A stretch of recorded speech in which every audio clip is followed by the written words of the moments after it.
What's up, everybody? UFC Houston is in the bag. Sean Strickland versus Anthony Hernandez.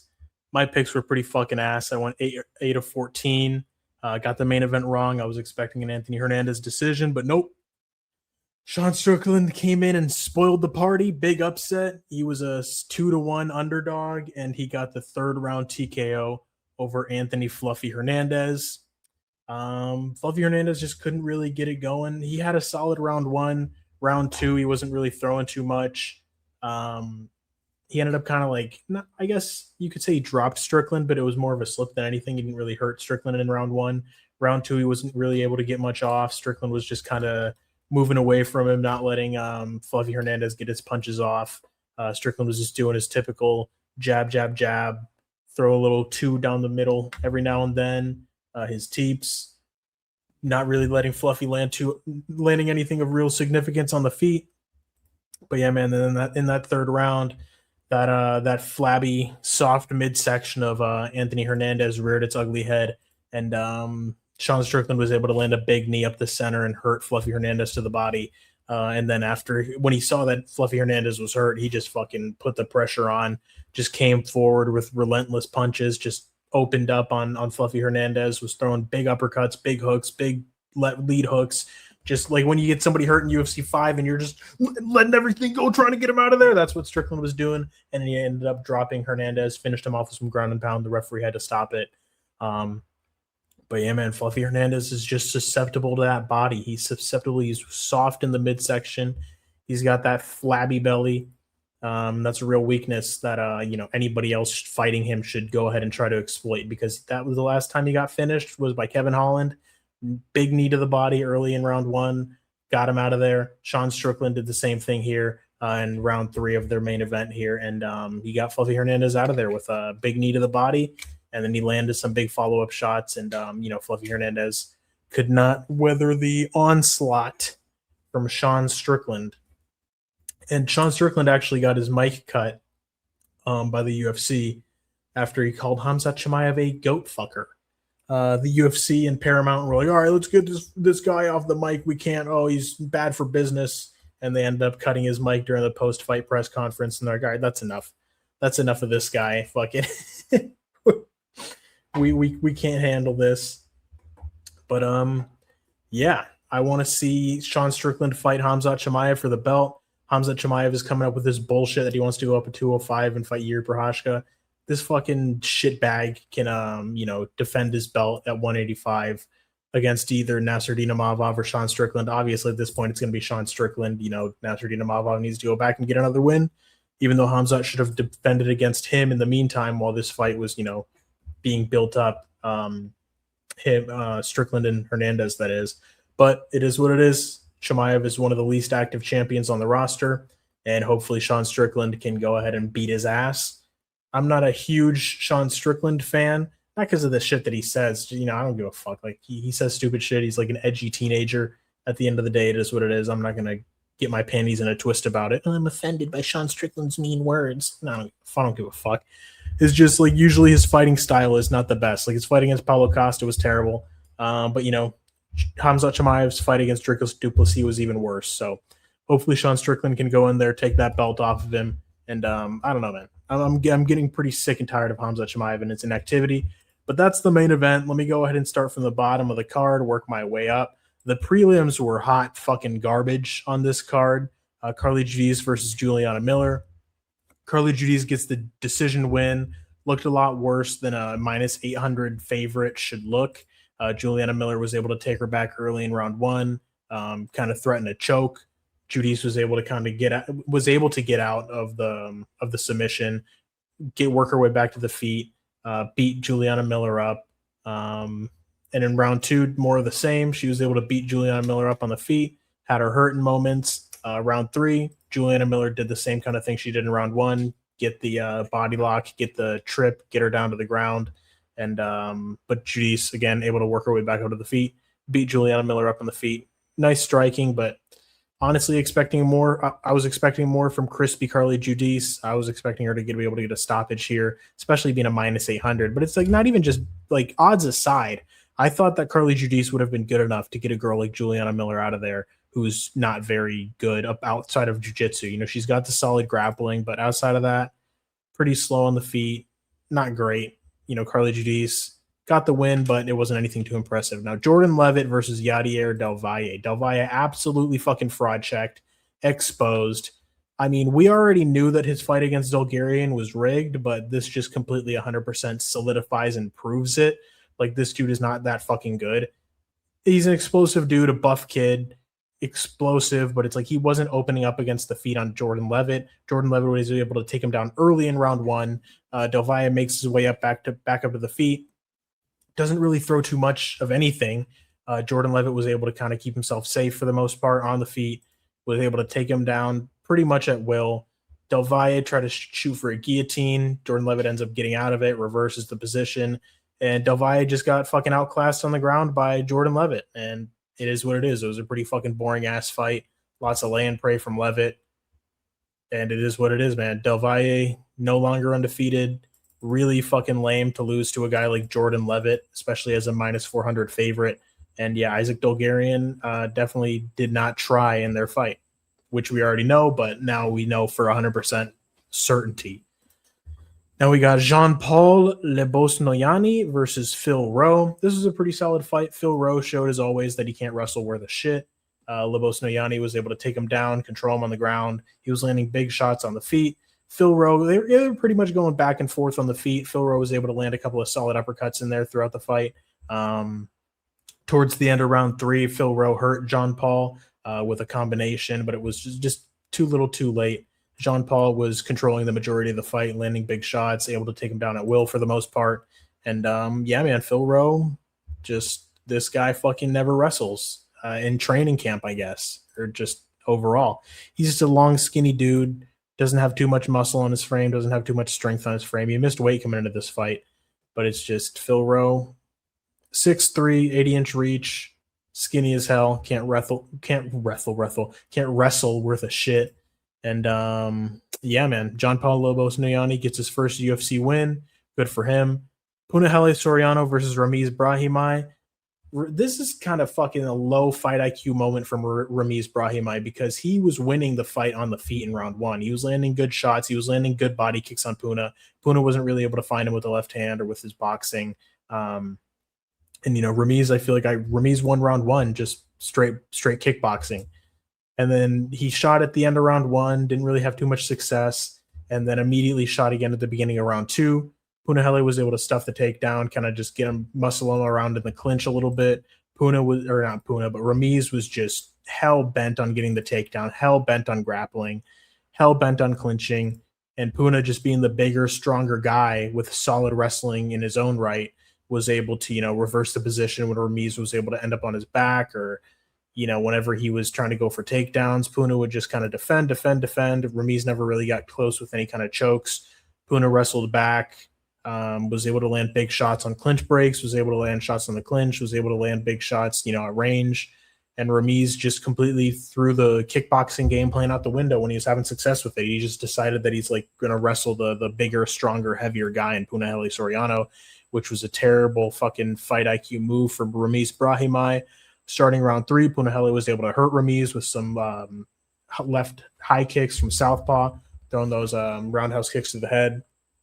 Ramiz was getting hurt, trying to wrestle, not having too much success. Punahele ends up winning a decision there, 29-28. And yeah, man, Ramiz needs to be more comfortable striking, man. Because if you're not gonna have success in the wrestling, just keep fucking striking. And he could have probably won if he just kept it on the feet and just, you know, unless he ended up getting caught. But he was having more success striking than he was grappling. But Ramiz is a grappler at the end of the day. That's where he feels most comfortable. And he went to it, and it ended up costing him the fight, in my opinion. Now, Jocelyn Edwards versus Nora Cornell. This was the first finish of the night. Jocelyn Edwards, Nora Cornell, pretty pedestrian fight up until the finish. You know, lots of clinching, back and forth on the feet, nothing too exciting. And then Jocelyn Edwards has Nora Cornell. She has her arm trapped like this. Like, let's say Jocelyn Edwards has her arm. She picks her up, slams her as Nora Cornell has her like shoulder trapped, her arm trapped, and then her collarbone breaks as Jocelyn Edwards dumps her onto the ground. You can hear like a crack, a snap, And then Jocelyn Edwards goes up, follows up with some big ground and pound. The referee doesn't stop the fight, which is a fucking terribly late stoppage. And then, Jocelyn Edwards ends up going for the submission, chokes Nora Cornell out in round 2, submission rear naked choke. Nora Cornell, after the fight, is just on the ground, just in agony, essentially, crying after the fight is over, just in so much fucking pain from the broken collarbone. And yeah, man, the referee did a pretty shitty job stopping this one. Nora Cornell had to end up getting choked out and tap out. But it is what it is, man. It's an MMA fight. Jocelyn Edwards incapacitated Nora Cornell and choked her out. Moving on, we've got Alden Correa versus Luis Gurule. Alden Correa looked really good in this fight. He was a minus 370 favorite. He was pretty much able to control the majority of the fight, landing big shots on Luis Gurule, landing big uppercuts. Luis Gurule was trying to come forward, just too stubby, too short. Wasn't able to land too much of significance on Alden Correa. He kind of had his moments where he was able to land kind of big shots. Alden Correa was able to take them well enough and just keep putting more volume on Luis Gurule. Looked good in this fight. Won the fight pretty much wherever they went. Luis Gurule was trying to go for slams. Nothing really doing there. Alden Correa was able to get up reverse position and just overall control the majority of the fight. He looked good. I'm looking forward to seeing Alden Correa's next fight. And yeah, man, he's 27 years old, trained with Joshua Van. Solid prospect, solid boxing, solid grappling, wrestling. Overall, a well-rounded fighter. Alden Correa looked pretty damn good. Now we've got Alibi Idris versus Ode Osborne. Yeah, Ode Osborne just sold as per usual. Can't wrestle. Even though he just gives up the fucking takedown, man, and he just ended up getting wrestle fucked to a decision. This fight was very boring. Alibi Idris was able to land solid shots on the feet as well. Ode Osborne was able to land a couple of shots, but nothing of too much significance. Never really hurt Alibi Idris, but Alibi Idris was able to grind him out to a decision. Very lackluster fight. It is what it is. Nothing that you're ever going to want to rewatch. Now, Carlos Leal versus Chidi Njokuani. This was a pretty sick striking match. Carlos Leal coming forward with the pressure, just pressuring the fuck out of Chidi Njokuani, throwing big shots. Chidi Njokuani opened the fight with a lot of kicks, a lot of leg kicks, front kicks, lead leg kicks, rear leg kicks to the outside of Carlos Leal's leg, inside leg kicks. And then Carlos Leal just came pressuring forward with the boxing, with the Muay Thai. Mainly just the boxing, really. He was just throwing hands for the most part, coming with these big left hooks to the body, targeting Chidi Njokuani's liver. Just didn't really let Chidi Njokuani get comfortable in the fight. He was always pressuring forward. Chidi Njokuani at times was able to land big knees up the middle. Carlos Leal would take him. He was busted up, but he would just keep coming forward, landing big shots on Chidi Njokuani. Never really gave Chidi Njokuani his chance to settle into the fight. He was like, all right, this guy's going to be throwing a whole fucking shitload of kicks. I need to get in the boxing range, not let this dude kick. And then Chidi Njokuani was essentially just like downed his elbows and his knees and didn't really have too much with the hands to offer back with Carlos Leal. Carlos Leal was just coming forward, throwing big shots, big meaty hooks. And he was able to get the decision win in a pretty fucking back and forth entertaining fight. But Carlos Leal was able to land the more significant strikes throughout it. Just not letting Chidi get comfortable, not letting Chidi set his feet. And yeah, man, they were going back and forth. Pretty sick striking war. Now we've got Michel Pereira versus Zachary Reese. Jesus fucking Christ. This was a sloppy fight. This was a slop fest. Michel Pereira took every single chance to call a nut shot foul, call an eye poke, because you know how this dude has a terrible gas tank. He just wanted to take every single break he could, every single break possible that he could, just to, not gas out. Just he kicked me in the balls, ref. Give me a second, ref. And he was able to bust Zachary Reese up. Michel Pereira actually ended up winning the fight. A lot of people thought this was a robbery. It was a split decision. Zachary Reese was pretty busted up at the end. I thought Michel Pereira won round 1. Was able to drop Zachary Reese in that beginning round, and Zachary Reese was able to come back in rounds 2 and 3 strong, landing big shots on Michel Pereira. It was a really back and forth fight. These guys were just swinging fucking everything from their ass and just going back and forth. You throw a big shot, I'll throw a big shot, I'll throw a flying knee, I'll throw a fucking jumping sidekick. Michael Bisping said it himself, like there was an absolute absence of fundamentals in this fight. And it was just like a sloppy bar brawl. It was like an old school 2005 UFC fight. These guys were out there being middleweights, and it was a very close fight. A lot of people thought Zach Reese got it, but it is what it is. At the end of the day, I thought that it was close enough. Like, I wasn't really mad at it. I didn't think that it was too much of a robbery. Watching at the time, I was like, yeah, I think Zach Reese is going to win this. Michelle Pereira wins. I'm like, goddamn, well, fuck, shit. I picked Michelle Pereira. I picked him by round 1 KO. Didn't end up happening. And these guys were just going back and forth, gassed out as fuck in the third round, throwing big shots, landing big shots. And Michelle Pereira was the one that ended up walking away with the victory. Now we've got Jacoby Smith versus Josiah Harrell. These guys were going back and forth on the feet, exchanging wrestling. Josiah Harrell would go for a takedown. Jacoby Smith would end up reversing position, slamming him on top. Jacoby Smith was able to get good takedowns. These guys were going back and forth.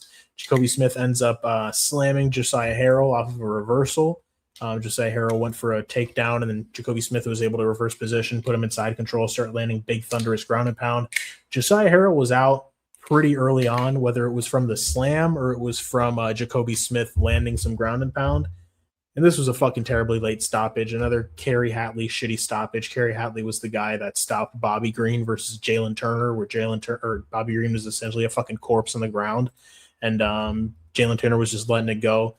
Another late stoppage similar to that. Jacoby Smith had him inside control, was landing big shots, big hammer fists, big punches. Josiah Harrell was just fucking unconscious, getting punched in the face. Kerry Hatley was like fucking just staring at him as he's just getting pummeled, fucking unconscious. And then he goes in to stop the fight. Jacoby Smith keeps fucking punching him, even as Kerry Hatley's trying to pull him off. Pretty scumbag shit from Jacoby Smith, if I do say so myself. But it is what it is. Afterwards, he said he was just in the moment. He was full of adrenaline. I guess, I understand. But, come on, guy. The referee's trying to stop you and you keep throwing. Kind of fucking shitty behavior, if I do say so myself. But it is what it is. Jacoby Smith gets a solid first round TKO. He called out Kevin Holland, but Kevin Holland's scheduled, so we'll see what's next for Jacoby Smith. Moving on, we've got Ante D'Elia versus Sergey Spivak. Sergey Spivak's striking looked better than ever. Ante D'Elia was just trying to walk him down with reckless abandon, had absolutely no respect for Sergey Spivak's striking, ended up getting jabbed up in round 1, eating big meaty hooks. The lead hook from Spivak as Ante D'Elia just kept pressuring forward. Ante D'Elia hurt Spivak really bad in round 2, almost got him out of there. Ended up gassing himself out. Spivak was wrestling him up against the cage. But Spivak won round 1 with the striking, was able to just outbox D'Elia.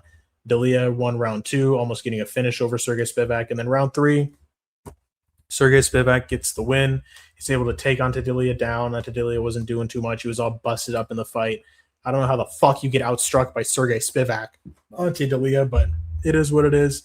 I was expecting him to get the win. I picked him by KO, but Ante D'Elia completely sold this 3-nippled freak. Yeah, man, I don't know how the fuck you're getting outstruck by Sergey Spivak, but Sergey Spivak clearly has obviously made a lot of improvements in his striking. It's going to be, we'll see who Sergey Spivak fights next. I'm not really going to underestimate him going into his next fight. Maybe I just overhyped Ante D'Elia. I just thought that he was better than he is, or maybe Sergey Spivak just really got a lot better. But it is what it is. The odds shifted substantially on this fight, which is a little bit suspicious. Maybe, Ante D'Elia had some kind of injury going into it. I don't know. I don't know what happened here, but, Ante D'Elia did not look good in this fight. He had no respect for Sergey Spivak's striking, came crashing forward, got himself fucked up, and yeah, it is what it is. Now, Melchizedek Costa versus Dan Ige. Sweet fucking Jesus. Bro. Okay, so Dan Ige comes pressuring forward. Melchizedek Costa is able to land solid kicks, solid shots. Dan Ige doesn't have really too much success with his punches. Dan Ige takes Melky down. Melky's able to end up, getting back up to his feet, staying at kicking range. Dan Ige didn't have too much success with the striking. Melchizedek Costa is able to land a solid front kick right up the middle. Catch Dan Ige, kind of wobbled him a little bit. Dan Ige is pressuring forward. And then in the closing seconds of the round, Melchizedek Costa is the first man to ever finish Dan Ige in MMA. He lands a fucking spinning back kick, directly to Dan Igue's face. He throws a spinning back kick. Dan Ige kind of like punches down forward and ends up just taking it right to the fucking face. Pause. But Dan Ige gets spinning back kicked right in the fucking face, breaks his nose, breaks his orbital. He got fucking kicked hard as shit right in the fucking face. Melchizedek Costa, incredible performance, and just, goes up for the ground and pound as Dan Igue's just, crumpled down onto the ground. Referee had no choice but to come in and stop it. Dan Ige I think he protested, but no, man, he was done. Nasty spinning back kick. Wasn't like a spinning heel kick, wasn't a spinning wheel kick, but it was a straight a spinning back kick straight to Dan Igue's face. So it was fucking nasty, directly on. It came straight forward, boom, hit him in the face. It wasn't like a spinning looping strike. It was like a direct shot right to Dan Igue's grill. Nasty ass fucking kick. Melchizedek Costa has 2 TKOs in a row via kicks. This one was even more spectacular than the one over Morgan Charrier, which is absolutely insane to say, because that knockout that he got over Charrier was fucking awesome. But man, Melchizedek Costa, incredible performance. Give this dude $100,000. Dan Ige changed his name to 100 grand Dan. We got fucking 100 grand Melchizedek Costa, all right? Melchizedek Costa. All right, but yeah, now Uros Medic versus Jeff Neal. Jeff Neal's going to need a medic after this one. Good fucking God. I picked Jeff Neal. I was like, oh man, Uros Medic is chinny. He's not Carlos Prates, yada, yada, yada. He ended up fucking getting him out of there faster than Carlos Prates did. Looked better than Carlos Prates did. Had a better performance. Jeff Neal completely washed. He should retire. Holy fucking shit, Uros Medic just put him out disgustingly. He was able to land big shots as Jeff Neal was coming forward. He hit him with a nice left hook, hit him with a nice right hand. Jeff Neal was kind of going backwards. Uros Medic was they were just trading blows, in an exchange. Uros Medic is able to just, clip him with a left, clip him with a right, clip him with another left right on the temple, and then I almost said Dan Hooker. Jeff Neal just went out and just was flat on his back, just completely slept. Uros Medic then went onto the mic, had an incredible post-fight interview, made the most of his co-main event spot, got a sick-ass performance, got a sick-ass knockout, had a great post-fight interview, talked his shit, asked for Trump to help him with immigration to Serbia and all this other stuff. But Uros Medic, fantastic performance. The main card really ended up saving this fucking fight card, because the prelims were hot garbage, but the main card solid. Main card super solid. Uros Medic, Melchizedek Costa both deserve $100,000. Sean Strickland as well, but I'm pretty sure they only give 2 of those out per card. But yeah, Sean Strickland, like I broke down in the beginning, was able to defend the grappling from Anthony Hernandez, land his patented jab teep 1-2 combo, was able to hurt Anthony Hernandez with a big knee up the middle. Anthony Hernandez crumpled over, not really crumpled over, but he was, hunkered over. Sean Strickland smelled blood in the water, just came forward, was throwing hella shots at him. But yeah, it was a pretty sick card outside of the prelims. Prelims were fucking hot ass, but main card was solid. Sean Strickland's going to be fighting Khamzat Chimaev next for the title. Khamzat Chimaev is not going to be able to go up to 205 to escape.